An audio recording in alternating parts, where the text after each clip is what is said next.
Kavuma tuleke. We want our money back. Kavuma tuleke. We want our money back. We want our money back. Abavubuka okuva mu bibiina by'abavubuka ebyenjawulo bawadde omumyuka wa Ssaabalamuzi Stephen Kavuma Nsaleesale wa Ssabbiiti emu ng'amenyeewo ekiwandiiko kye yayisizza ekikugira omuntu yenna okunoonyereza ku bumbi omukaaga Pulezidenti bwe yagabanga akasiimo oba si kyo baakukunga bannansi bonna bamulumbe mu ofiisi ye bamugobeyo ekintu ekinaalaga nti bamuggyeemu obwesige. Nga tebakomyawo ssente zaffe ffe nga bannansi tugenda kusitukiramu tusooke tweddize ofiisi zaffe kubanga eyo ofiisi ya mweyi wa musolo eyo ofiisi ya muntu wa wansi teri muntu agenda kuddamu kutwala ssente za mweyi wa musolo agende unpunished. Enough of this thuggery. Abavubuka bano omwabadde n'aba NRM bakalambidde nga baagala abantu bonna 42 abaagabana obumbi omukaaga okuli Nankulu w'ekibuga Kampala Jennifer Musisi ne Nankulu w'ekitongole ky'ebyenguudo Allen Kajina balekulire ofiisi zaabwe era bazze n'ensimbi ze baagabana ng'awatali ekyo baakukunga bannansi babasosole mu bifo byonna eby'olukale ng'amasinzizo. Tusaba abantu bano 42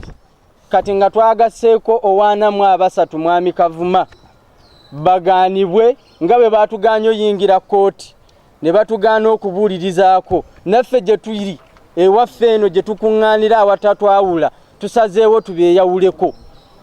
Mugaanibwe okuyingira mu mizikiti, muboolebwe okuyingira mu makanisa n'ebifo ebirala byonna omuntu wa bulijjo mwe yeegattira.